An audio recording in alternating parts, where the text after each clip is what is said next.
Good morning. I'm Jessica Mashburn with OK Lady Canine Training, and while I'm sitting here this morning having my cup of coffee, I was thinking about some of the methods that I'm using with Lexi to help her through some anxieties, and I just kind of want to explain them a little bit.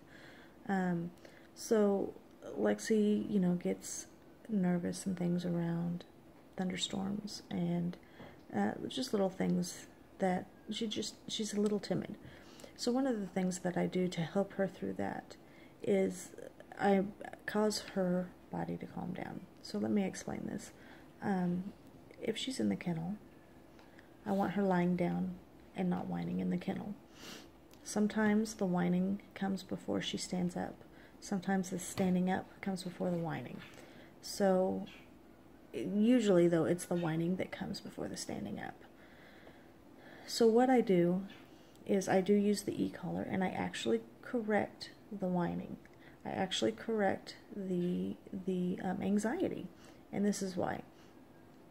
Just like people, if you have an anxious person, usually the anxiety starts with a small little thought, something that you might be afraid of happening, and then that escalates. So let's say, for example, my husband doesn't call me, and he's late coming home.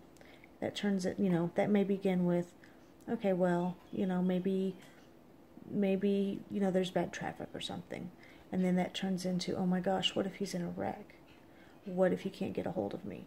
What if he's in the hospital? What if, and you see how that just builds and builds and builds, and then I get, and then you get to this, then you try to call your husband, and he doesn't answer the phone maybe. And then that makes it even worse, and then it just escalates.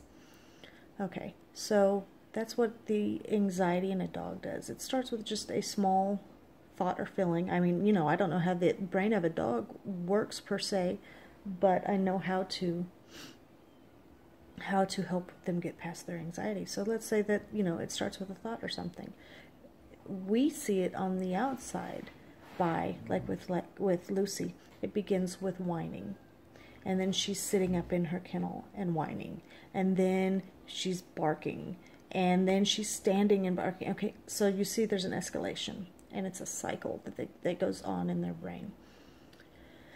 So what happens by correcting them with the e-collar is like what you see in the movies. Have you ever seen a movie where somebody is standing there freaking out, and their friend who's with them slaps them in the face and says, "Get it together," or "Get a hold of yourself"? What that person has done is they have interrupted the cycle that's going on in the person's head that's freaking out. They've interrupted their thoughts of that it's causing them anxiety, and they have stopped the fear. They've made them stop and actually think of a way to make a plan or to get past, their fear or whatever. So that's what I do with the e-collar. When the whining starts, because with her, it's whining that begins everything. When the whining starts, I go ahead and I give her a stimulation with the e-collar and interrupt the cycle that's fixing to begin, that's going to lead to her barking. By doing this, we never get to the point of barking. Instead, she lays her head down. Well, first she stops, and it's like, oh yeah, stop thinking that. That's the look on her face.